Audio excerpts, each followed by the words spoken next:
And we are live with the most popular show on the internet. Just kidding. But we are here talking about Wicked Part 1, the 2024 big screen adaptation of the Broadway smash, which was also sort of an adaptation of the Daniel Maguire novel from 1995. I can't believe it turns 30 next year. Gregory Maguire. Gregory Maguire. Sorry, why do I think I always get these names wrong? So thank you, Jeff. Gregory Maguire. I should know this. I ordered the book after watching the movie, so I'm sure his name will be seared into my brain in no time flat. It's supposed to be coming on Friday. Why is it coming on Friday? Because tomorrow I don't think there's mail because it's Thanksgiving, and it is Thanksgiving Eve, and you are spending it here with us, Earth's Mightiest Critics, and we are grateful, thankful, dare I say, to have you here. Who are we? I am Ian Simmons of Kicking the Seat. We have Jeff York of the Establishing Shot and Pipeline Artists. We have Mark, the movie man Krawcheck of Special Mark Productions and the Spoiler Room Podcast. We have Annie Banks, the Mary Sue, and we got this covered. I should say of. You're not the Mary Sue, but you're of the Mary Sue, and we got this covered, yes. I'm defying the Mary Sue definition, I hope. Oh, is the definition gravity? Because we're defying all sorts of things here tonight. All right, I'm gonna. Jeff, you asked me before we started going, because I'm wearing green, is that an indication that I liked the movie? And I think I paused dramatically, unintentionally, because I wasn't quite sure how to answer. The answer is no, I didn't like it, because I think it did help me come to terms with something that I've been wrestling with since I saw the play at Chicago's Cadillac Theater in probably 2008. I just don't like Wicked. And it is not the fault of the the Broadway musical that millions of people have seen and adored, and what has inspired this movie, which is very well done, very well performed, unbelievably gorgeous to look at. I just have a problem with the whole kind of concept and the idea behind it. And that's no fault of anybody's. It's just the way I react to the material. But I will say, I can't wait to see part 2 next year, because for me, the movie is not that good for the first 2 hours and 10 minutes, but the last half hour, when it becomes a real story about real characters, and that last song where Cynthia Erivo sings Defying Gravity as a duet with Ariana Grande, I nearly lost my mind. It is one of the great endings I think I've seen in a long time. So yeah, we're going to talk about all of this because I know I am in the minority opinion, at least I assume so, on this film and possibly the Broadway show. We're going to talk about all of it in spoilerific detail. So I'm going to go ahead, if you have not seen the movie or the play for that matter. And Mark, you said that you don't care if we spoil it for you. So no, this applies to you. If you need to put up the fingers in the ears, I totally understand. I get it. I'm fine. I haven't seen the musical so far. I probably will not. My wife has seen the musical, and she has the first edition of the Wicked book from 1995. So she is a fan, but she's going to wait for both parts to come out on streaming. That way she doesn't have to put on pants, basically. Both parts? She's going to wait until next year? Yeah. She's going to wait until probably 2026. She's fine. She's fine with waiting. There's only like usually there's usually like only 1 or 2 movies at most that she will actually go out to the theater and see. And she's fine with that. So, and it's interesting you say that, because I was talking just a coworker of mine, because like I saw it with many of others over the last weekend, last Sunday, which was interesting for a press screening to be held at a noon, like afternoon on a Sunday. But a lot of my peers were going to see it throughout the remainder of the week up until like Wednesday night, into this week or last weekend. And I texted a buddy and I was like, oh, like he and I always talk about what we're watching. And he was like, oh, have you seen Wicked yet? And I go, yeah, have you? And he goes, no, we tried to watch it this past Saturday. And every showtime was booked up for the San Antonio AMC. I was like, really? I mean, everything is bigger in Texas, but it's like trying to go to, I'm like, Rob, you're not trying to see it on Broadway. Like, you can't get seats in the movie theater. And he's like, yeah, I cannot, for the life of me, get 2 seats together in the movie theater, which I think is the first time since like Avengers or Hunger Games that I've heard of someone not being able to get tickets for opening. Not even like Barbenheimer. Really? Okay. Yeah. I would be remiss if I didn't say that this was I think if the other movie, which I have not seen, but I understand it's not that great quality, had been of decent quality, we would have had the genuine Glicked phenomenon. But all reports are that Gladiator 2 is comically bad. So yeah, we got one half of a pseudo phenomenon to talk about. But no, I mean that's cool. I mean, and I don't begrudge anybody really wanting to go see this movie and going to see it. I've heard reports of people saying, "Oh, this is my third, fourth time. Like this thing just came out. What's going on?" Especially for something that's 2 hours and 40 minutes long. I mean, this is, to your point, Annie, kind of like a new Avengers phenomenon where people, I'm just gonna sit for 3 hours. Here's what kind of day I had yesterday. I was up for 21 hours because due to scheduling, I had to go see the 9 p.m. screening of Wicked, which means I got home at 12:15 and I was up until almost 1. No. Yeah, but fortunately, because I didn't hate the film and I found a lot to think about while I was watching, I was very engaged with what I was watching. That woke me up, along with the this is going to sound unkind, but I'm going to use the phrase developmentally arrested freak sitting next to me. She was with a gaggle of That's girls unkind to you? There were so many different ways that we could have easily phrased that. No, I'm just going all out because I hated these people. There are probably 3 or 4 women in their in their 20s. The one sitting next to me, it was like being in one of those 40X chairs, I imagine, because she was sitting rocking, going like this the entire movie. And laughing and tittering and rocking back and forth in her chair. And it wasn't like there was a problem that I could tell. She was just really into this movie, as were her friends. Was she a theater person by chance? That's a very common diagnosis for that behavior, is being a theater person. Probably. And I As wish a former theater person, like I get it. I don't know. That describes me when I was watching the last half of Green Inferno. But anyway, I'm just saying, if you're gonna, I understand having that reaction, but if you're gonna leave the house and be around other people, dignity is a precursor.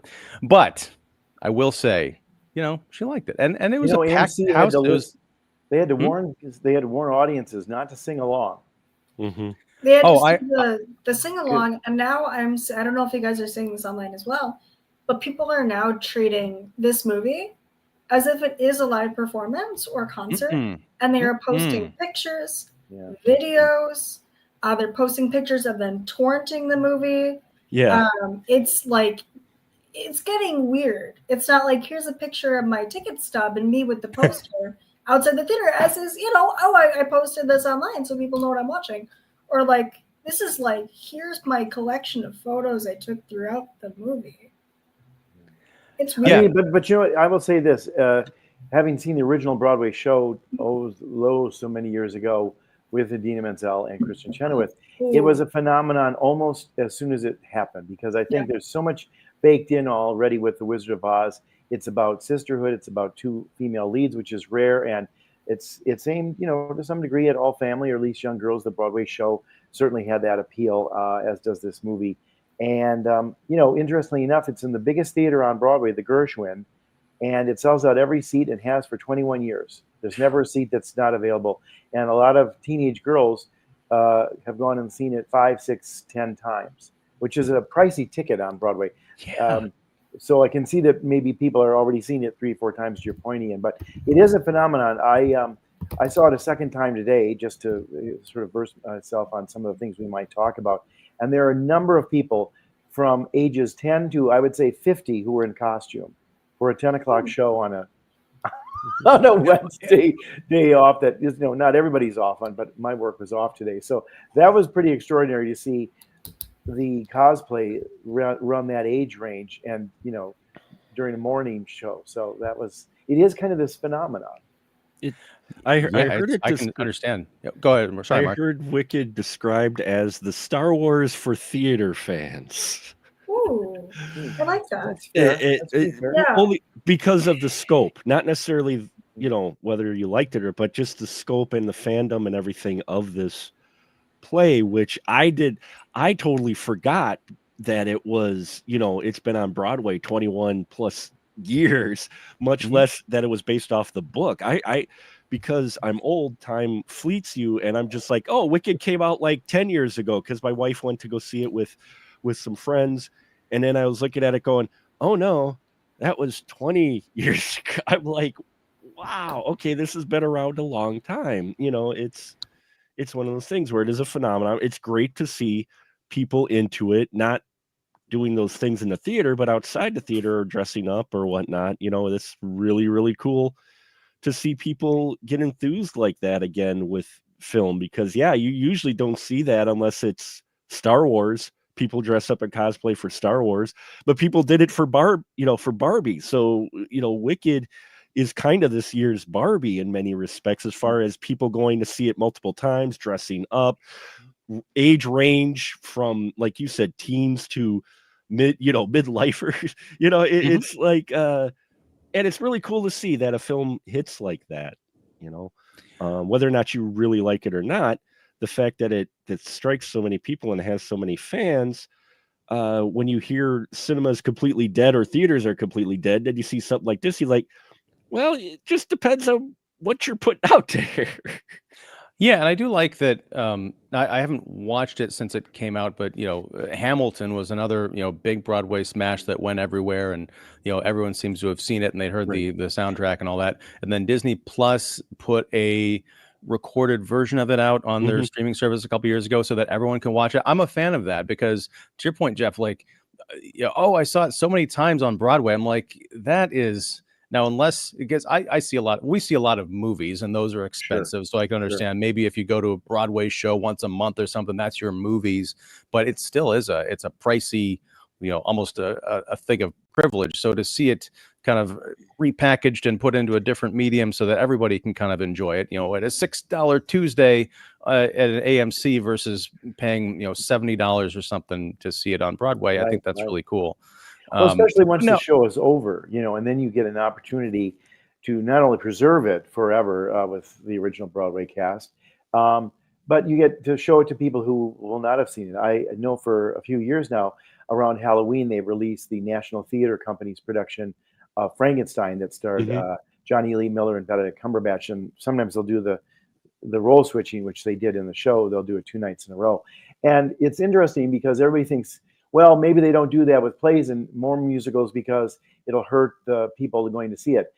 The movie Chicago actually helped sell tickets for the Broadway version of Chicago. It created more interest in it. But they've been using those same dumb arguments. I mean, people thought that television was going to rob people of seeing movies back in the 50s, and that's why they came up with Panavision and all those big screens that you had to see, you can only see there, because before then the ratio for the screen was square, just like the TV set.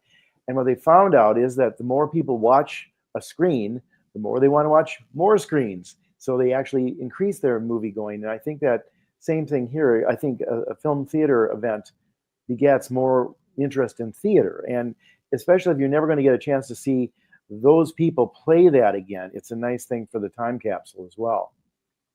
Well, especially, two things there. One, if you go see Wicked in the movie theater and you love it, you can turn right around, pay your Yeah. $6 or $10 and go see it again. Yeah, Whereas, like, right, oh, great, this is wonderful. I don't have another 70 or $110, whatever, to go see it again. right. But also, to that point, I remember being pretty floored by the Defying Gravity. I mean, this is 15 whatever years ago. Sure. The Defying Gravity sequence where Elphaba actually takes off on the broom, and you see that on stage, and you're like, wow, I can't believe that. Seeing it in the theater, you're like, well, yeah, it's CG. It's not. It's executed very well, but it's no great feat. Like, how did they do that? Whereas Mhm. when you're in a live theater setting, anything from those kind of levitation effects to changing sets to the lighting, tricks of the Right. light, there is that magic of being there and wondering to yourself, how am I watching this stagecraft? But yeah, let's talk about Wicked. I think my disappointment with it was I didn't know anything about it before I saw the play, and I had heard that it was a prequel to The Wizard of Oz, and there was some overlap, and that was very intriguing to me. What I didn't expect was that it was going to be a kind of an odd couple, teen girl roommates at a boarding school not getting along, and they just happen to be tied to The Wizard of Oz. Now, that's an all right concept, but these people are like in their 30s, And all of the jokes and the gags and the setup, everything in this movie was stolen from sitcoms and like tween shows and things that I had seen. This is 15 years ago or whatever. I understand the book came out 30 years ago. So maybe the pop culture that I'm complaining about was stolen from Wicked. I can't tell. But I do know when I went to go see the movie, I'm like, all right, maybe it's a different medium. Maybe they've changed the script or tightened things up, but no, it's still the same stuff. Like, I didn't crack a smile once during this because there was no surprises. It was everything I remembered, and what I remembered wasn't great until they get to the part where the story really kicks in with the sort of the political intrigue with the wizard and Galinda, who I don't remember her being this one note in the stage play. Maybe that's because Kristen Chenoweth brought some kind of dimension just through her charisma to that role. But I'm watching Ariana Grande do a very good job with this role. I think the character was written so paper thin. She's like an Elle Woods, but even Elle Woods had some savvy to her. She's like Cher from Clueless, except Cher had something going for her. It's like if you just took the vapid stereotype of what guys think that those characters are without having watched Clueless or Legally Blonde, then that would be the character we get in this movie, until at the end where she's like, oh, now I'm kind of conflicted about the things I've seen. We are waiting for part 2, so maybe there is something there, but I couldn't wrap my head around how this connected at all to the characters that we saw in The Wizard of Oz, because the Glinda the Good Witch that we see, she's only in the movie for 10 minutes or whatever, but that is not the person that we see in this play. I can't believe that was ever her. And that's kind of a sticking point. That's why I say I appreciate Wicked. I just don't like Wicked. So, Jeff. Yes. Tell me why I'm wrong. Well, let me start with context, because I think that's always the key to these kinds of things. When Gregory Maguire wrote Wicked, we were in a period, and it's still kind of true today in many respects, where we are looking at alternate versions of things or sort of secondary narratives, if you will. There was a time period where Stan Lee was doing Stanley Presents Catwoman, like what if he had done Catwoman? What would that be like from his lens? And they've done this all the time with comic books and everything else. God knows Batman has gone to the Jack the Ripper period, to all kinds of different things and stuff like that. So, I think that's a way to add some dimensionality as well as freshness to something that everybody knows. Plus, I think what Maguire did so brilliantly in the book, and it's much darker. In fact, the biggest criticism of the musical when it came out is that it wasn't nearly as dark as that book was, because that book is really saying, okay, we have these archetypes, and one's good and one's evil, and how does somebody get evil? That's the central question. Is somebody born evil, or is it somehow sort of thrust upon them? So he set out to create an alternative narrative that dimensionalized who these people were and how they got that way. And I think it worked very well. It was very much of the time. Maybe it lasts today, and the show has lasted because of the fact that I think we're not out of that yet. We are dimensionalizing Tony Soprano and Dexter Morgan and Walter White and bad people. Joker, the popularity of that a couple of years ago is testament to those kinds of takes on tried and true material. What I think you are missing, and I dare say I'm going to push back a little bit on this one, is I think that on the Broadway show of the character of Galinda is very funny, and she's almost a sitcom character, and Kristen Chenoweth is one of the world's greatest comic actresses, and she was terrific in that show. And eventually, the way the show is written, Galinda truly comes into her own in the second act, because suddenly, she's lost her friend. She loses a lot of things that she thought she believed in about herself, and realizes that she's been kind of shallow and missing the bigger picture. She's become friends with Elphaba. And the second act, if you will, really the arc of the story of this concept is hers. It's because she's the one who truly has been changed for good. Elphaba's been changed, I think, by going through all this experience and having a friend who goes from a bad enemy to a friend to a bestie. And then all the way to what happens through the second act. I will say this, though, and this is especially in defense of Ariana Grande. She gets the concept of this very well. And what I loved about her performance, and this is where I'm pushing back on you, I think her eyes convey much deeper than just the sort of shallow Galinda. Now, she is still kind of, well, hear me out. She's still a little vapid and self-absorbed and all that. Young people are, college students are. People who worry about sororities and boyfriends and all that kind of stuff are generally. And so are men who, like the bro shit and all that. I mean, people don't mature really until they've gone through college and experiences in life and stuff like that. But if you watch her from the very get-go, and of course you have to know why that scene lands the way it does because of what happens in the second act, her eyes tell you so much pain and so much sorrow in that I think she starts off with a lot deeper feeling. If you remember when Kristen Chenoweth comes out and says, "It's good to see me," and she gets all these laughs and she sings, you don't realize that when she's singing, the wicked die alone, and it's about loneliness. She's singing about herself. She's not singing about Elphaba. At that point, Elphaba is dead to her. She knows that she's gone, and she's enabled that tragedy to rob her of her best friend, rob her of this good person, and rob her of her boyfriend, Fiyero, as well. What Grande does when she has to sing those lines here, if you go and see it a second time, or if you get to see some clips, those big doe eyes of hers are so wounded and so sad. And I think right off the bat, she's showing you that this is a deeper character. And even when she's singing popular, there's moments there where she's not buying it. Like when Kristen Chenoweth did the stuff with the, prom dress or whatever like that with her wand, and she doesn't, it's just funny. Here, there's like, she knows she's not talented. She doesn't have it. And I think that's in her facial expressions and her eyes. And I think she keeps trying to do all this sort of theatricality and flitting about and all that to make up for that. But I think deep down, she's not the one that Morrible chooses. She's not the one that Fiyero is still interested in. She's not the one who has really got the good people on her side. The people who are like, why are you doing this? When she does the dance at the Ozfest ball, ball, it's because she's now putting that shallow stuff behind her. So I think that is there. Very subtle. Grande's performance is incredibly subtle. And the one thing I will just say just quickly before we get to the other people, because I want to hear what they say, obviously. But one of the things I think really works about this movie is that while they have not changed the material, they have not done it as broadly as they do on the, it is so skewed for cinema. It's all here. It's all in the eyes. It's all in these micro expressions. And if you go back and watch Grande's performance, it is one of micro expressions. I'm not saying that Chenoweth wasn't wonderful, but Chenoweth is very funny. And I think Grande is heartbreaking. As much as I appreciate your perspective, Jeff. I just don't agree with it. I think part of that is it's undercut by the direction of the film, because you're right. There are changes that she goes through. Again, not changes we haven't seen in 100. I mean, this movie is basically Carrie with less blood and an Oz coat of paint on it, right? You've got the best friend who's kind of in with the popular girls, who's mistreating the outcast girl, and all of a sudden she sees, oh my God, she's an actual person. I want to try and help her, but tragedy ensues, including with the kind of the vapid blonde boyfriend.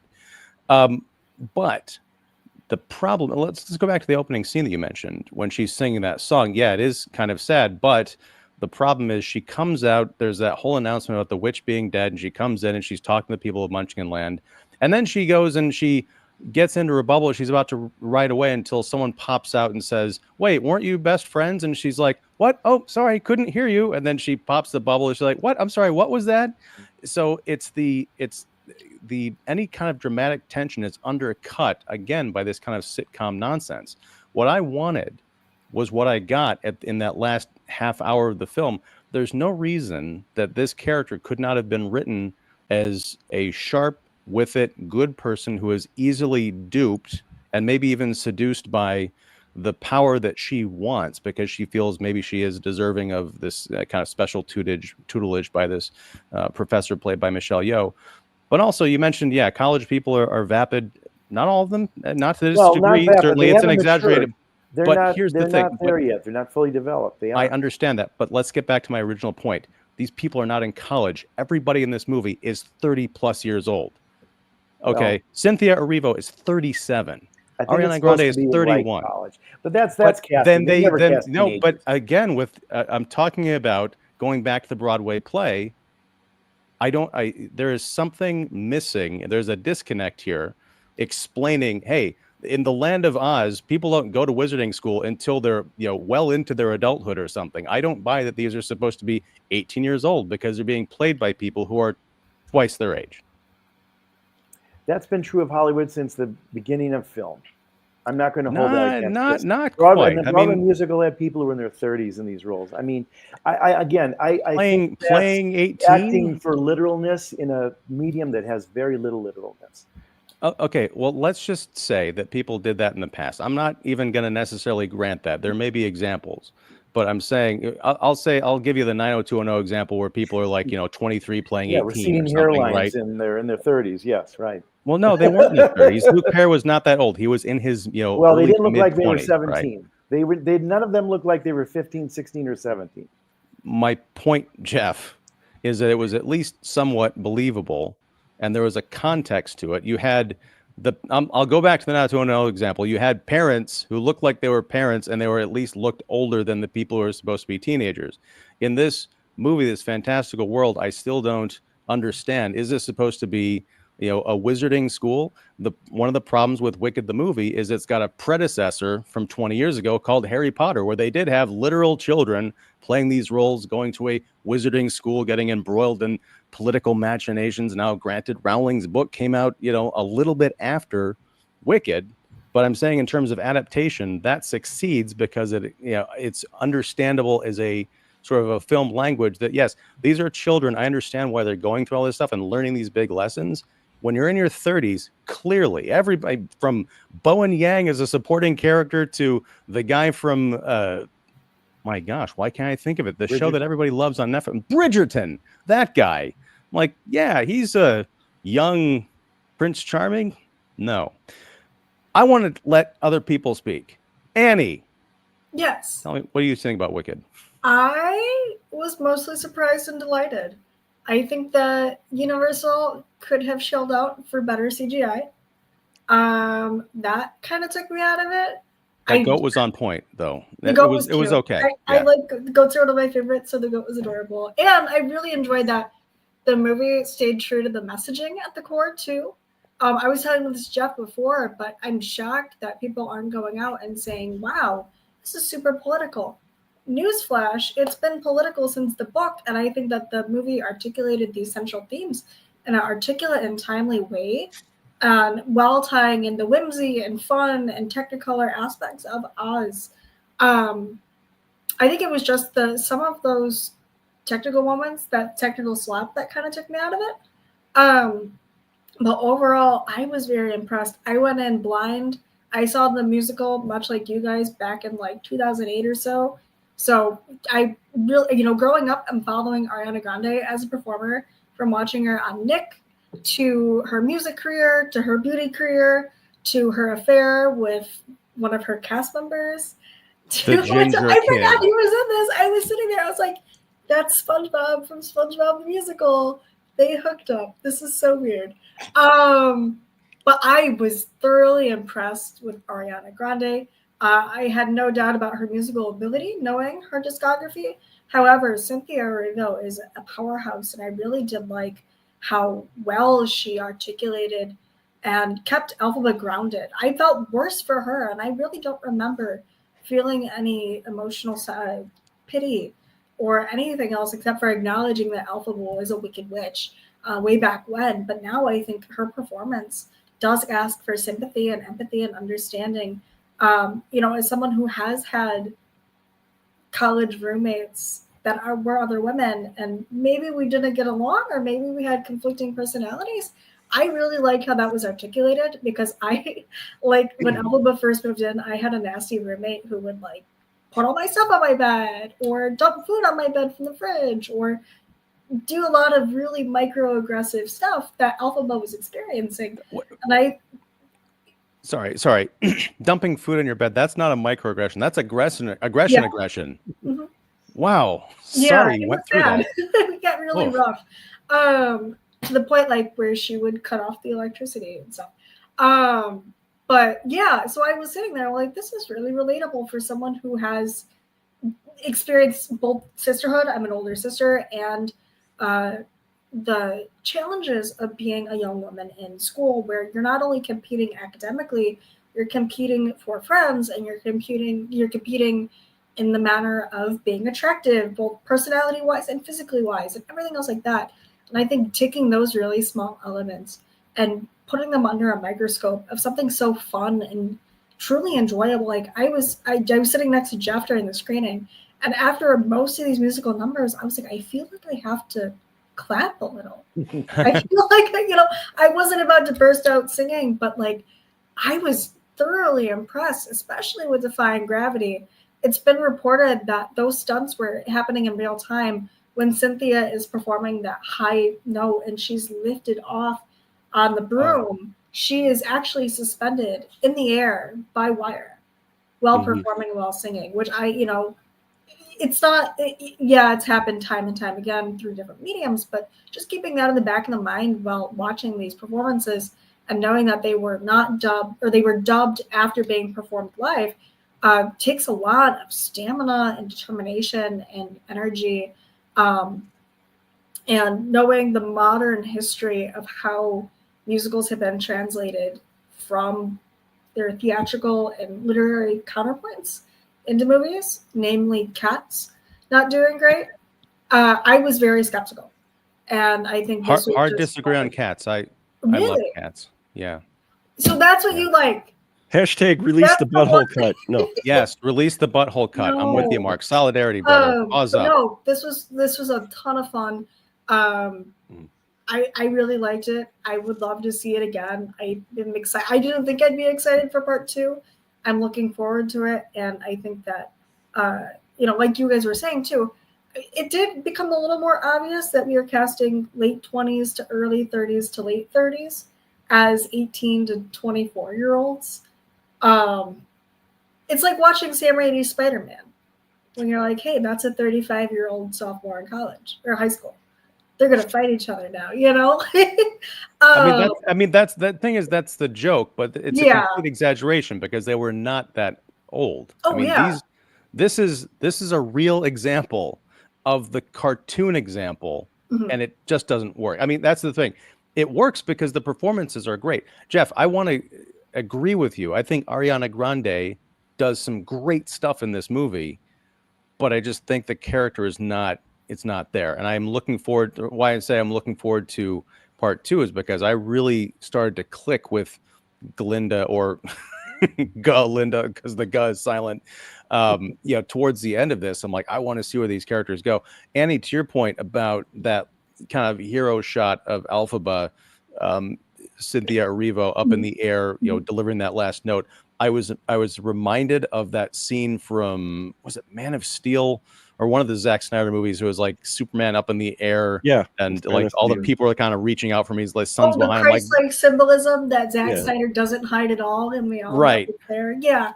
This is the superior version of that because it's got emotional resonance and it also looks way cooler, and like the green clouds in the distance, and oh man, it was so good. What a way to wrap up the first act, I guess, because I was, before heading into this, because I texted my folks, because my mom took my sister and I and like my aunts and my grandma when she was still with us to go see Wicked, which my grandma loved, but she kept calling it Witches and has since called it Witches. So I texted my aunts and I was like, hey, I'm off to see Witches, and they're like, let us know. And like 3 hours later, I was like, you guys have to see this, and they're like, 2.5 hours, 45 minutes later, and that's the entire stage play. So my curiosity there is, what are we doing with this second act, and how much are we borrowing from the book, and how much are we leading into the actual Wizard of Oz, as we saw Dorothy and her gang in the trailer scene, and in the trailer, in the trailer. So are we going to actively rewrite the Wizard of Oz or aspects of it to satisfy Wicked Part 2? Before Mark jumps in, I want to go back to something that Jeff was talking about before with Ariana Grande's performance. And I think, again, this is my issue with the translation from stage to screen, is Annie just pointed out, this movie is longer or just about the same runtime as the entirety of the stage play. And yet, 1 year from now, we're going to be getting another 2.5, 3 hour conclusion.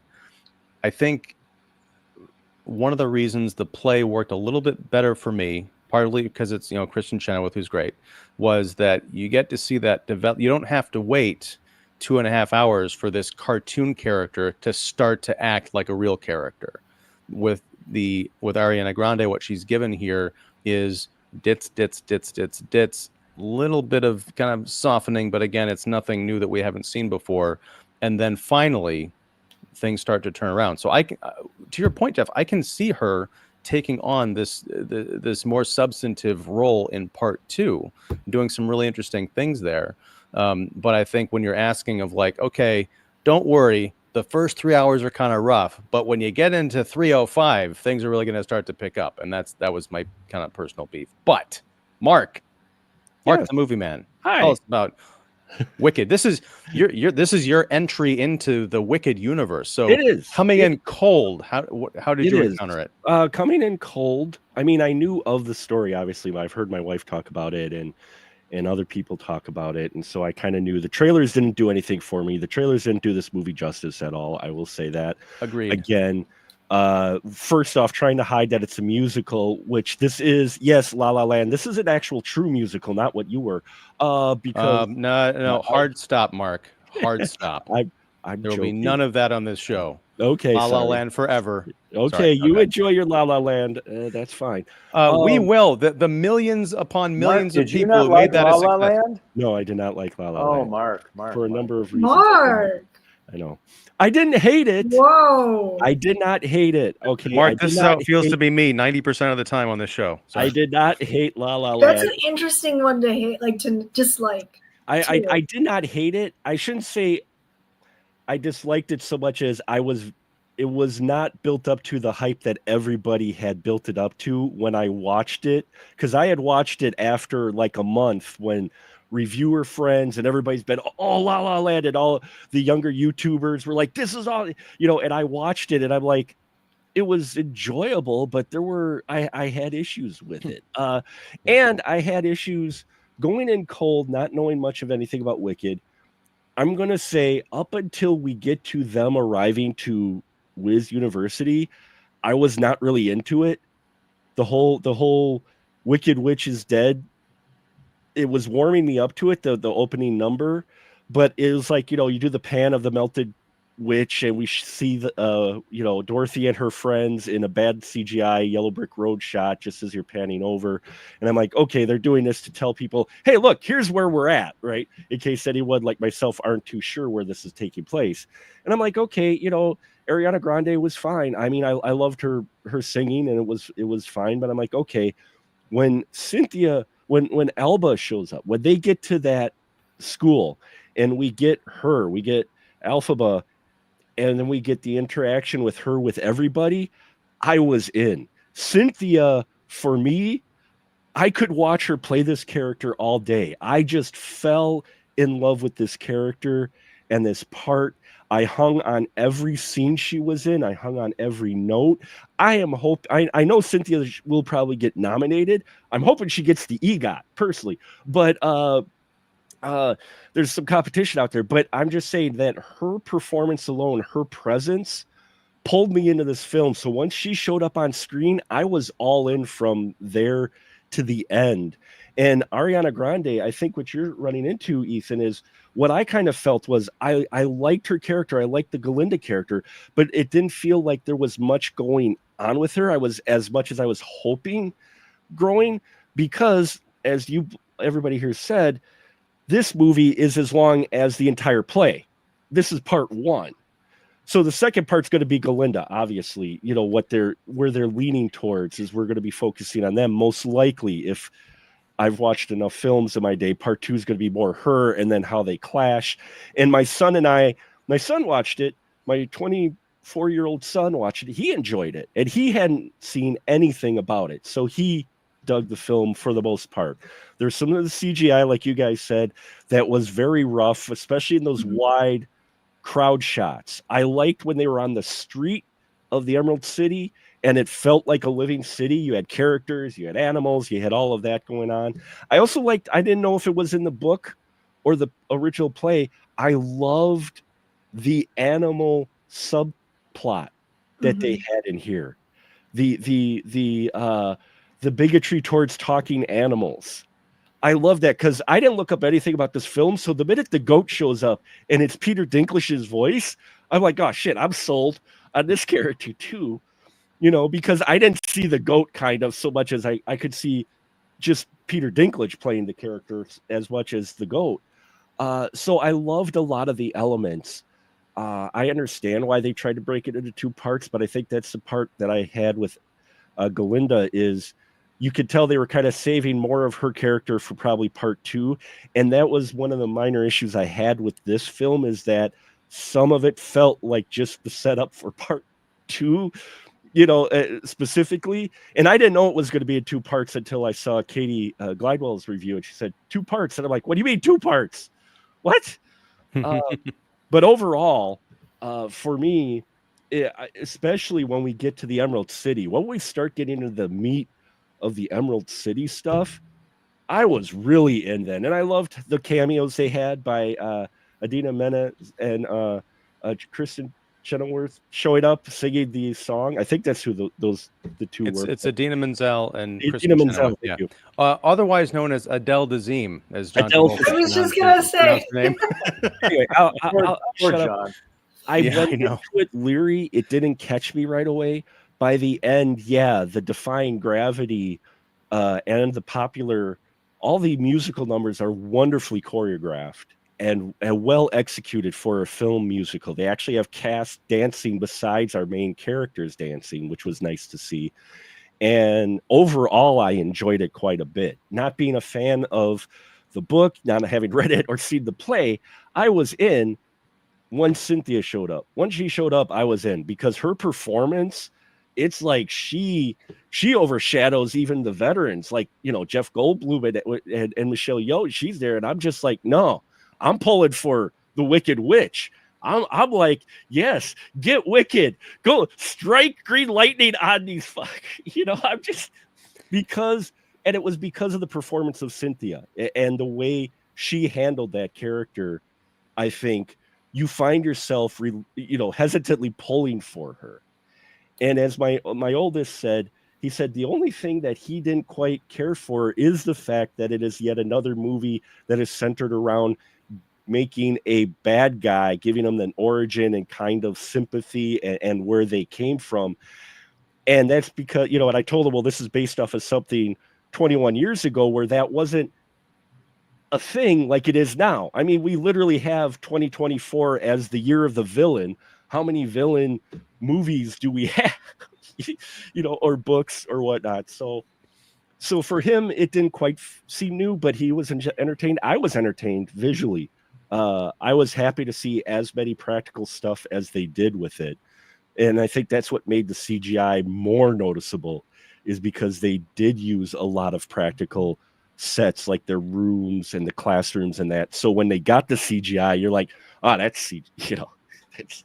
Yeah, and you'd think that they could, I don't know if it was a budget thing or a time thing or both, but, you think they soar so high in one area that they kind of stumble in another. It's kind of unfortunate. Yeah, I mean, this is... sorry, go ahead. No, sorry. To argue something that Mark said, I said this to Jeff, but I had a gut feeling about Jeff Goldblum as the wizard when he was announced as the wizard, and I knew exactly what we were getting. Mm-hmm. And he doesn't act; he just shows up to places. He's there. Like it's like, have you guys seen the apartments.com commercials? Oh yeah.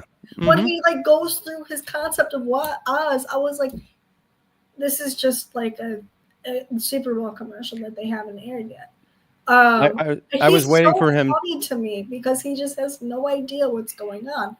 I guarantee you, half of the stuff that he was doing was not in the script. They just let him show up and ad lib. Like he started purring, and I was like, I lost it. I laughed. I was like, I can't laugh. When he did, I was like, what is happening here? But it's kind of appropriate that's the wizard, because he is a huckster. He is a sort of presenter, the way Jeff Goldblum is when he talks about apartments.com. In fact, at one point he says, Elphaba, this could be your new home, a bedroom apartment just up the tower from me. Where Frank Morgan was, this sort of con man, Professor Marvel presenting a sideshow. and then he becomes the wizard without really missing a beat. In fact, some people believe that it's Frank Morgan has 6 other roles in the Wizard of Oz because he is all those roles. He is all those different people, because the wizard doesn't really do anything all day except maybe permeate or promote the myth of the wizard by all the different entry points. The one thing I will say that I think was interesting about this, I just defended it a while back about how they didn't change it too much from the original source material of the play. The book is very different. It's much darker. It's much longer. Takes course over 30 years. You see Elphaba as a child. She has razor teeth. It's very different in dark. I can't wait to read this book. You are selling it on me, and I've already bought it. It's a great book. It's a great book. In fact, I'm going to do one better, Ian. You need to read all of Gregory Maguire's reinterpretations of the Grimm's fairy tales and the sort of children's folklore, because I think what he's also sort of making a sly commentary on is the fact that these things are pretty violent to begin with and pretty not childrenish, and yet we talk about them as they're fairy tales for kids. It's like, I don't know about that, but you go ahead, and Dorothy's kind of a murderer. She's you killed her. God, hail Dorothy. What? Okay, but she did prevent the scarecrow from going up in flames. By the way, did you like the little Wicker Man nod in the beginning of this movie? There were also some other clever nods to, like, the cub in the basket on the bike, and little bits of Ding Dong the Witch is Dead music and some of those things. But the one thing that is different from the movie, from the play to this movie, and it's a subtle thing in casting and the performances. I already said enough about Ariana Grande, but I think she gives a deeper sort of, her face is so sad. There's a sadness in her face. Kristen Chenoweth does not have that sadness. But I'm going to concentrate on what you guys are talking about with Cynthia Erivo. The way Idina Menzel played it, and the way I've seen it played a couple times by other actresses, is that Elphaba is very insecure and trying to find her footing, and she does have these talents, but she's kind of coming into her own, and that was very much this sort of raw sense of what Idina Menzel had. What I loved about the way Cynthia Erivo plays it, and she shows this in most of her performances, there is a gravitas towards her already as an actress. She just has this bearing that belies her age and belies her experience, and she brings a lot of that here. Like, even when she first is entering there, she's commenting to herself. She knows what's going on. She's saying things. The question is, will other people see it and appreciate it? And ultimately, that's what I thought was an interesting part about this. And I think that's a slightly different spin on it, because it's there before she does anything truly dramatic, which you were responding to, Ian, which then becomes the part of the second act, which is so exciting, and that last half hour. But before then, it's like, I know who I am, and I know I'm smart, but I don't know if you people will care about that, if you can look past my green skin or my oddness. And when she does that dance, and she's decided to just sort of go with it, okay, they want me to be this oddball who wears clothing, and they're laughing at me. All right, I'll go a little bit farther by dancing to my own music. And then when Ariana Grande's Galinda sort of matches that and bonds with her and wipes away the tears, I thought that was one of the most touching moments. But it's a different approach by both actresses on some levels from the stage thing. The one is more sort of gravitas and confidence. The other is, I think, more of a sadness. And I thought that was, like I said, for me anyway, knowing it, when I've seen it played, and it is written like Elle. In fact, that was one of the criticisms of it when it first came out. It was Elle Woods. It was, sort of the ditzy sitcom character. And Kristen Chenoweth played up that very, very well. But I think here it's played a little bit sadder. Like, she knows she's not talented. When Morrible glosses over her, she says things like, well, I'm not used to losing. No, she is. Because deep down, she knows she's not talented. She knows she doesn't have it. And people are recognizing it more around her. And that's why she finally decides to throw off those shackles, I think, a little bit more here. But suffice it to say, what I loved about Erivo's performance is she's not this sort of scared, naive character, which works and can work, and it has worked many times. But it was a slightly different spin on Elphaba, and I thought it deepened the material as well. Well, I think there is an insecurity there, but it's a social insecurity. Yes. She is very much the way I feel a lot when I look around at the movies I'm asked to watch. I identified with Elphaba so much during this film. I'm like, what the hell is wrong with you people?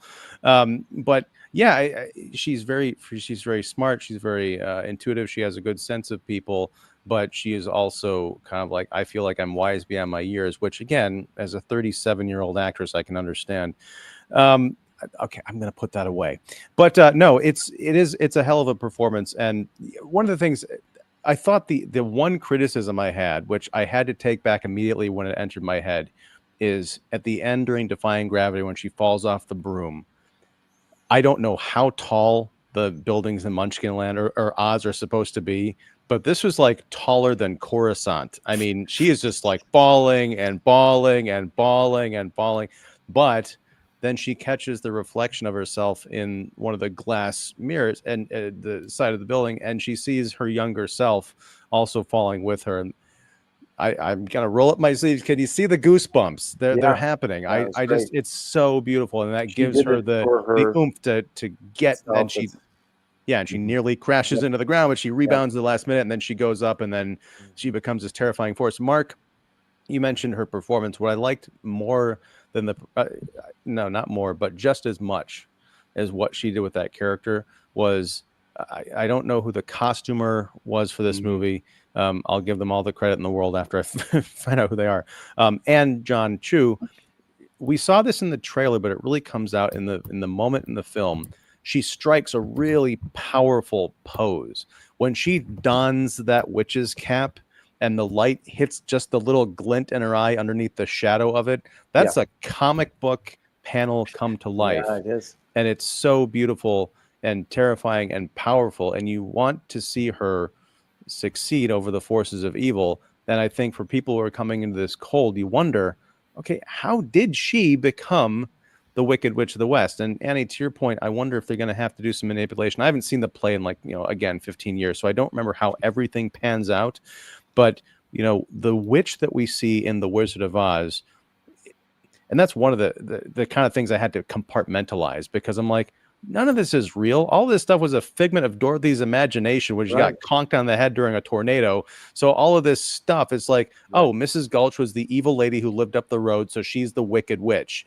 We don't need a sympathetic backstory and a giant metaphor for discrimination and a global, surveillance state to tell that story. It's black and white.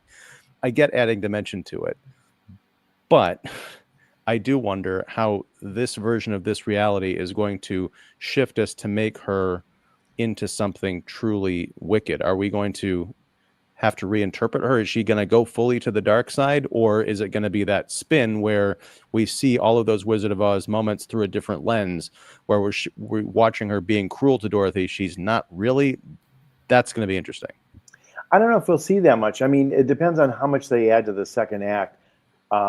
The Broadway show did not show Dorothy really at all. I mean, there was a suggestion of her character, but we didn't see an elaborate. My guess is they will add it, because I think they're going to have to add it for time. Let alone maybe to give it some dimension.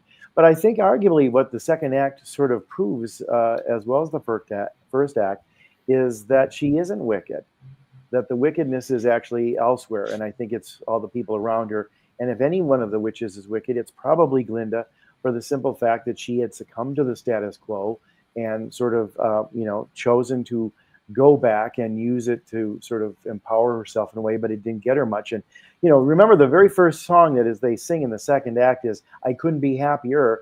And that's when she sings it and you realize she isn't happy at all, because she's made this choice, and she should have probably gotten on the broomstick with her good friend, and maybe they could have ruled the kingdom and saved the animals as well.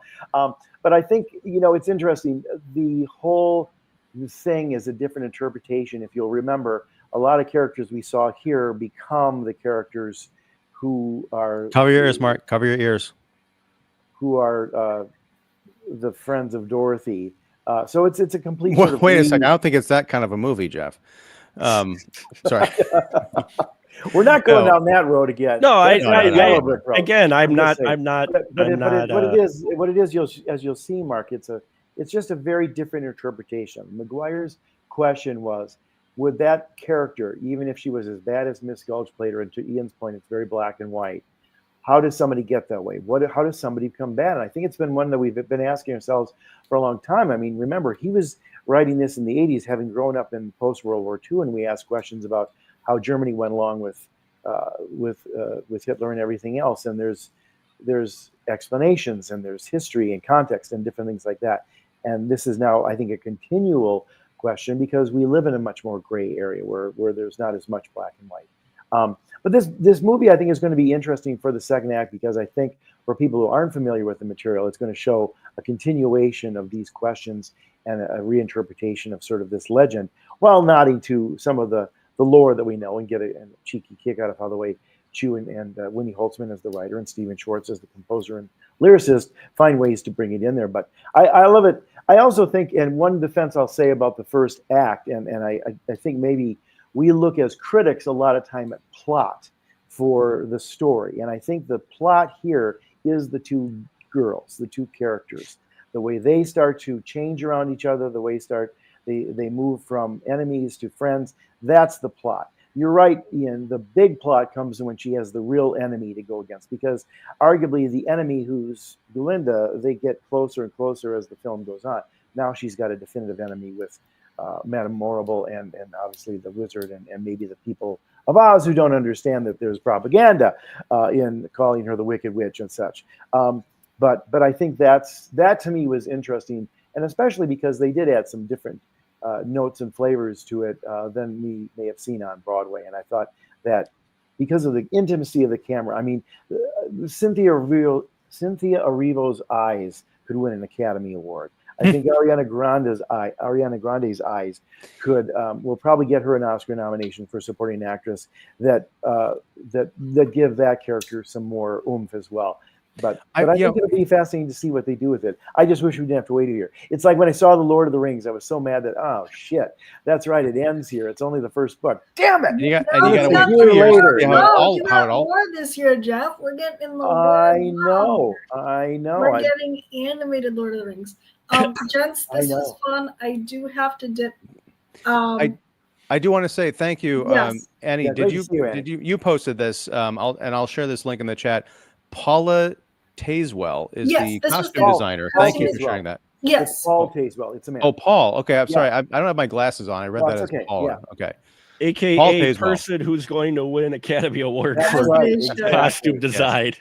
All right, Annie, thank you for hanging out. We really appreciate it. This is a great conversation, and in short, Wicked was very popular with me, and it defied not only gravity but expectations. Okay, bye. That's going on the poster. That's going on the poster. All right. Cool. Yeah. So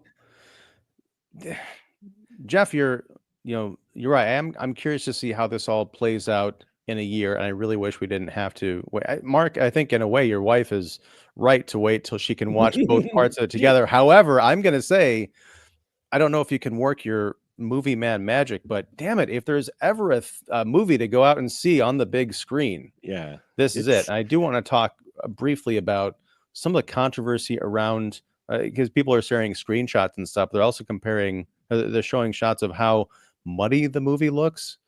Have you seen this kind of a meme going around that it looks kind of dark and look like the Technicolor bright popping colors that the original 39 movie Wizard of Oz has? It's a different choice. They wanted to make it look a little bit more softer and feminine and grounded. I think that's one of the reasons it's not so artificial, because it's already artificial, but they gave it like the sun. It's the lighting. The lighting is more of a sort of summer sunny haziness to it, which is more realistic. But whether you like that or not remains a question of taste. But I know that's what they were going for. Well, I agree. They are going for a different choice here, but I think it was Robert Meyer Burnett was talking about this yesterday on a show or something, but he had mentioned the issue that a lot of people are pointing out is not necessarily with Chu or his cinematographer or anything that the studio did. Although, by the way, I loved the Universal logo, the old fashioned but modernized logo at the front. Oh, I would love. I'd want that on a T-shirt. But it's very possibly down to the projection. Because a lot of these theaters, they'll dim the projection bulbs so they can save money, because these things are very expensive. I saw they've done that for decades. Right, but I had seen the screenshots. I'm like, oh dear, that I can see the production value, but it's getting kind of lost because it looks like there's a haze filter over everything.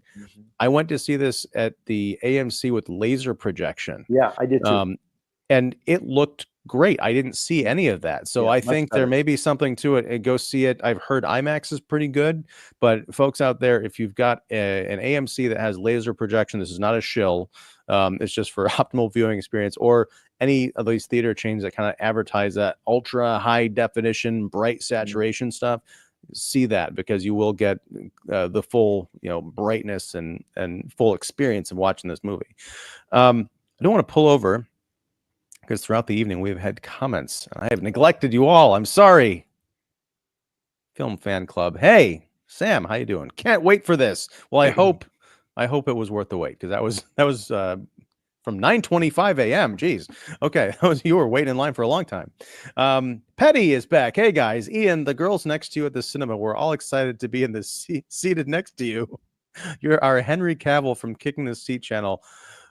Winner. Love it. Thank you. I like to think that too. And folks, if you're just joining, go back to watch the beginning of this show, and I shared my rather traumatic experience of watching Wicked, which did not degrade my appreciation for the film, which I think speaks to some of the power of this film. Javon Atkinson, hello. YPA Reviews, Mike. Hey, hi there. I meant to make it on the pod, but got tied up. I hope you're having fun. Sorry, when I hear tied up, I immediately go to 50 Shades of Grey. Petty says, hello, Mike. YPA Reviews, that's right. And David Wilt back again. One of my favorite Wizard of Oz movie similarities was the 1991 Rockadoodle. I don't think I ever saw it, but I remember it. The rooster with the giant kind of pompadour. Yep. Where you have these barnyard animals searching for their rooster friend who can awaken the sun. What? Serious drugs back in the 90s. That's all I'm saying. Anyway, serious drugs back in the 90s. What are you talking about? Serious drugs. How about this right here? Huh? Well, that was the 70s, or it was the 80s, right? Poster By the way, quick interesting story about that. That movie came out in '78, got very mixed reviews after winning a Tony on Broadway, and for Jeffrey Holder, the cool in that fame. He directed and choreographed it. At the 1978 Oscars, they thought that The Wiz was going to win Best Costume Design by Tony Walton so definitively that they had Ray Bolger and Jack Haley come out to present that award. And they did a little skip as they came out. And then they opened up the envelope, and the winner was Death on the Nile, which was incredible costumes. I'm not saying it was not deserving, but it was one of those sort of things where they were thinking one thing, and then the Academy had a different thought in mind. But the Academy Awards, they both of them were significantly terrific costumes, but nothing to take away from The Wiz. But Death on the Nile won the costume design award that year, and that was kind of a surprise. That you talking about La La Land, I'm put in mind of that fiasco with Moonlight. Yes, that's correct. Wow. Yeah, and it was Anthony Powell who was the costume designer, who had also done other things. I think he won I think the Arthur one before that was for Travels with My Aunt. But anyway, he was a very good costume designer. And the costumes, if you go back and watch the original Death on the Nile, it's very interesting. The villain is almost always in lighter colors, which is an interesting choice. Spoiler, Jeff. Oh, I'm sorry. Well, a lot of them are in lighter colors. Oh, just saying. Just real quick with Wicked is my overactive imagination, because not knowing anything about the play or the book of how things end, but the way they open it, I'm like sitting here going, okay, so are we going to imply that possibly the witch didn't actually die in the end, and that she of Wizard of Oz, and that she faked it, basically, that she was killed at the end, because she did have quite a power, because and then she would go on to living her life out of the spotlight or whatnot, because the wizard put such a campaign against her. And if you look at the Wizard of Oz, while she was wicked and she did do some mean things, the wizard was trying to actively kill her the entire time and send people after her to kill her. So I'm just offering what I'm saying is that the way they present it here opens up some interesting alternative approaches to the Wicked Witch. And if you look at the Wizard of Oz, as everybody talks about, oh, how happy that's a dark film. That is a dark film with the happy songs, but if you pay attention what's actually going on around and the things that are happening, and even the wizard, what he does at the end to try to make up for, oh yeah, no, here's a diploma, oh, here's a heart, yeah, no, I totally meant to do it this way. Yeah, Lots of songs about death in that one. Right. But you know what I'm Ding saying dong, the witch is dead. So not saying they will, and not because it would be too much of a change, but I actually, and maybe it's because I enjoyed Cynthia's performance so much, and I enjoyed Elphaba's character so much in this film that I'm like, oh, make it so she faked her death at the end just so that she can Mark, get away. you're going to have to wait a year unless you want to go to Wikipedia or get a. No, I'm not going to do Wikipedia. I'm not going to read or Wikipedia. Wicked. Ooh, there you go. I'll bet you they have a Wicked Wiki, don't they? Oh, hey, did we talk about the doll controversy last week? Yes, we did. I still got to get one of those. They're pretty rare. You might have to look on eBay. I think they're selling out. Hopefully they'll make more. In fact, the same website. No, I had someone who mentioned that they went to look for the Wicked dolls, and apparently it was the European versions they had in stores. So they pulled the US versions, and the European version doesn't have the website apparently on. Damn. I thought you were going to say they went to find them and the dolls all look like Jenna Jameson. No. No. Oh, no. Those are the different Wicked dolls. Oh my gosh. That's different Wicked.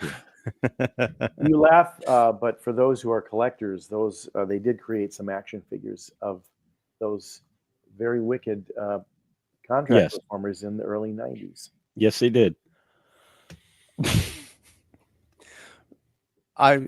And they were less obscene than the Tarzan. Well, I can tell you this, having worked on toys in my advertising career, that action figures are no longer for children. They are for adult collectors, and the tragedy is most of them never take them out of the box because they lose their value once they're out of the box. So it's a strange world, but that's what toys are, at least as far as action figures go. But then again, most kids today want to play with computer sort of toys, so they're not really into play acting with He-Man or whatever you may think they were from our childhoods. Well, I'm not surprised, and this is totally off topic. Well, maybe because we were talking about toys, but I don't know if you've been to Target lately, but every time I'm in there, I swing by the toy section because I'm a kid at heart.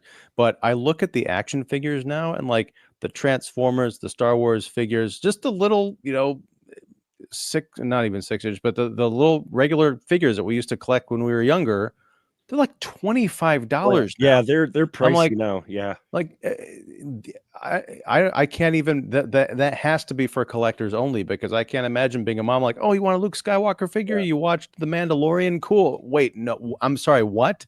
This is going to cost a quarter of our grocery bill. Put it back. Exactly. Yep. Oh, it's nuts. Right. But all right.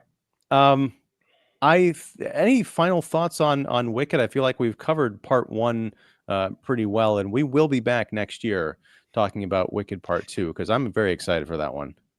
I would say that if you aren't familiar at all with the play or the book like I was, you'll have a lot of enjoyment in here if you like musicals. It is a true musical.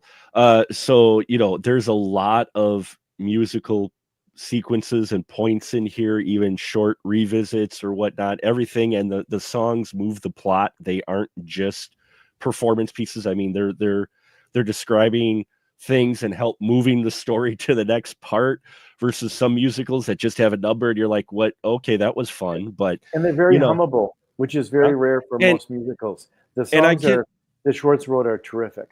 And I've had Popular and I've had Defy Gravity in my head, earworm, since I saw the movie. It's worth it alone for Cynthia's performance. Ariana Grande does just fine with her performance as well. I liked her performance in here. I could tell that they were stretching her character a bit thin, probably to say for the part 2, which is, I think, not a fault of Ariana's at all. I think it's just the way they ended up handling her character, just knowing the film. But overall, yeah, once you get to the wizard school and you have Elphaba meet Galinda, from there on the film just takes off. You didn't even really need that first in all honesty, that first opening sequence or whatnot. You did really need that too much. You could Well, get that's irony for the second act. well, yeah, I understand. I understand why it's there. I'm just saying that for me, for just looking at it as a movie, that part there for the rest of the film doesn't add too much for me as the viewer going in cold. I was like, okay, once we get to the school, then we have it. But yeah, if you like musicals at all or just a spectacle, this is a spectacle film, even with the rough CGI, the practical sets and the cast. How about the fact that that was actual train that they created? That was Yeah, an actual effect. I mean, that was actually a set design. Yeah. I love just the gold gears on the front of it. Yes. I could see that being like touring like the MSI or something in Yeah. a decade, the Wicked display, and having that in there. Yeah. I think Universal Studios should quickly get up schematics for a Wicked world if they're. Oh, I'm sure Sure. there's. But They're gonna have in the Wizarding World and then the Wicked World, and There- yeah, it'll there be you go. yeah. But in general, yeah, I was surprised by Shiz. the amount of practical effects and practical casts they had in here. A lot of interesting stuff. And once you get on that boat and they start into everything with our two principal characters, the runtime moved. I didn't feel the runtime. The opening first 10, I'm gonna say it felt like, oh great, I'm kind of feeling this.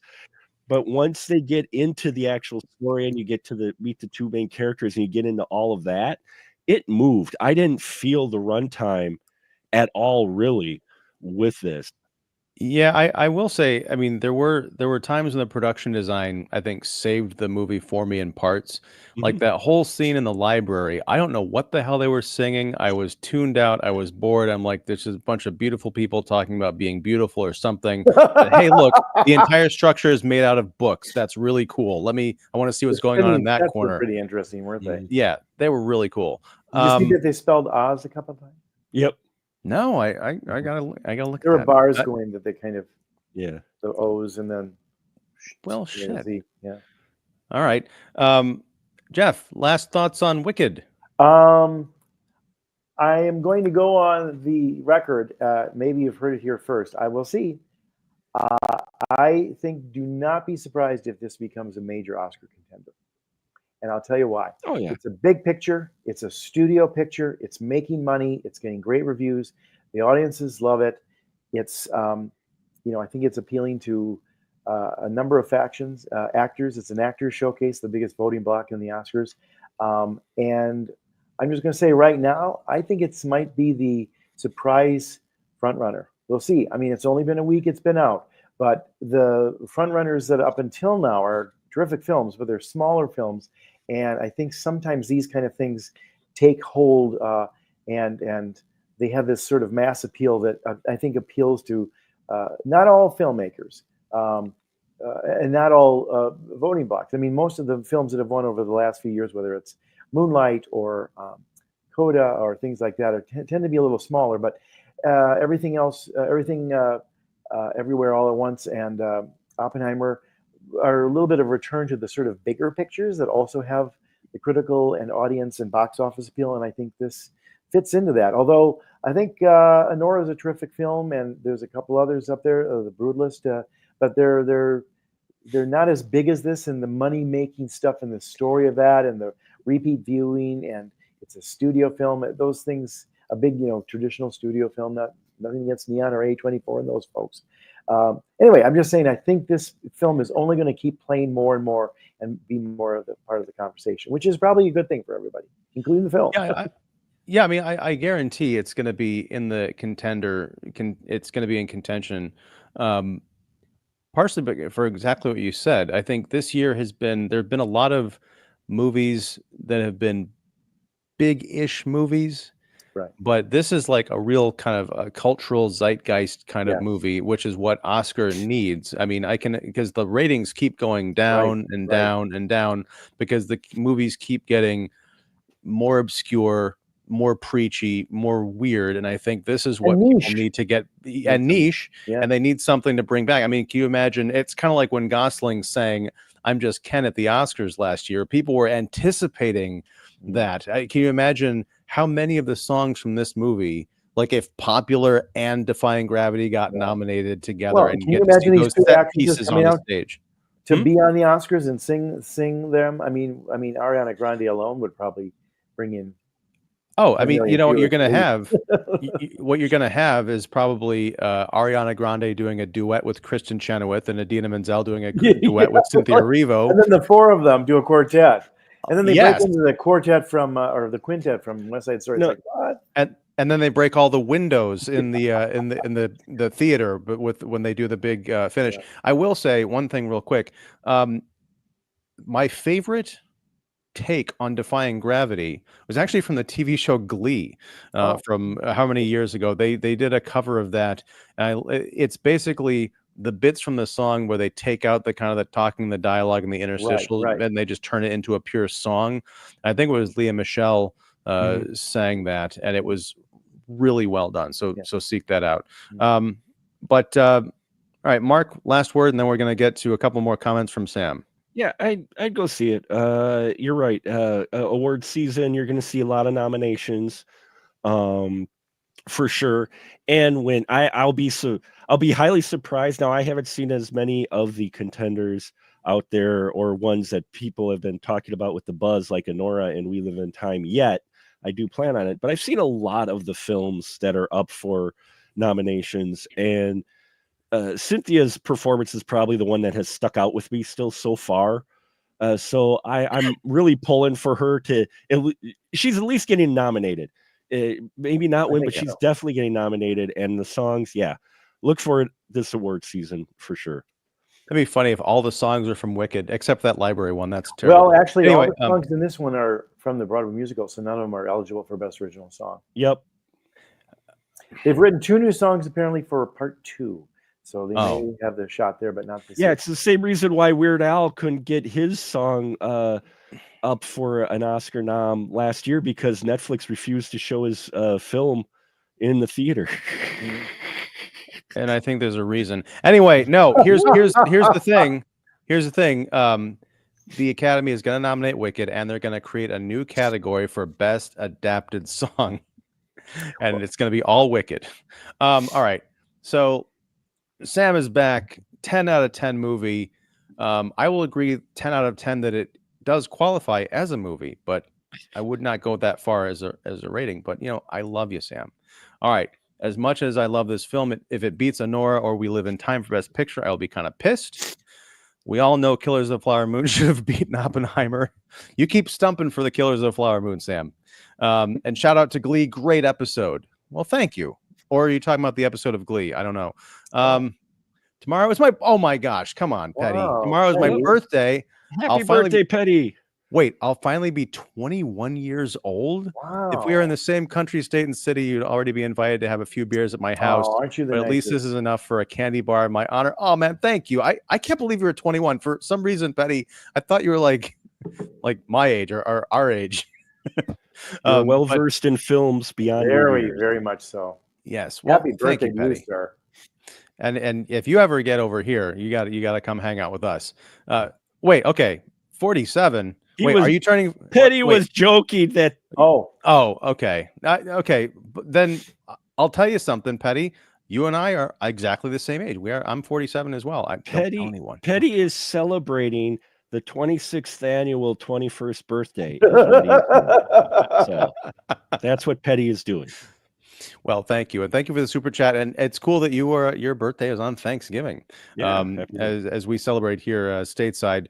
But Sam, you brought up something. I'm going to go back to this comment. As much as I love Wicked, if it beats this film, if this film beats Anora or We Live in Time for Best Picture, I'll be kind of pissed. Well, next week, I'm going to find out if I share that sentiment, because for our live stream next Wednesday, I'm going to do a double feature. I'm announcing it here on this show. Mark and Jeff have no idea what I'm about to say, except I've given away half of it. We're going to be talking about Anora, and we're going to be talking about The Substance. 2 movies that everybody I know is talking about and raving about. Movies that I have, frankly, very little interest in seeing. But we're going to see if I can be turned around by watching 6 hours or something like that of these Academy Award, possibly award season nominated films. So we're going to do a double feature, see what that's all about. I'm excited to have the conversation And I'm also excited because the enthusiasm that's been coming off these films, I'm just cynical. I'm getting old and cynical, and it sucks. So I'm hoping that my faith can be restored, much like with Wicked. It's the reason I don't walk out of movies, because there were many times during Wicked, especially during that library song, where it's like, I have to get out of here, especially because the girl next to me would not stop rocking back and forth and tittering in her seat. You need to see the movies with me. I think I I will do. protect you from those crazy people. And we'll have a good discussion afterwards. There you go. I might take you up on that. You'll be my human shield and friend. I think so. Not in that order. But because I stayed, I was blown away by that ending, and I'm forever grateful to Jon M too. Hold on. 2 fantastic films. That's going to be a good episode. I'm going to hold you to that, Sam. All right. Well, everybody, we're going to get out of here because we're way over time. We're running into Wicked Part 1 territory here at an hour 21. But I am Ian Simmons of Kicking the Seat. We are joined by Jeff York of The Establishing Shot and Pipeline Artists, and Mark the Movie Man Krawcheck of Special Mark Productions and the Spoiler Room Podcast. And formerly, no, she's still with us, don't worry, but she's not here. She had to go out and party. Annie Banks of the Mary Sue, and we got this covered. So thank you, everyone. Bye, Patty, with your official bye, and happy birthday.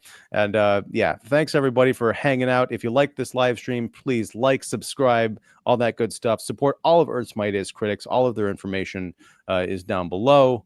And hold on a second. Should have been 3.5 hours like Kill of the Flower. Oh my God. Sam. All right.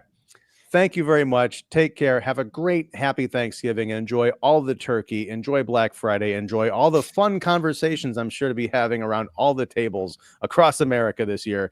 And yeah, till next time, whenever that is, whatever that is, take care and go see Wicked. Why not? See it in AMC Laser or its equivalent. Don't settle for that washed out light bulb nonsense. If the movie looks dim or muddy, get up, yell at the projectionist, and or demand a refund. So that's all I got to say. Good night.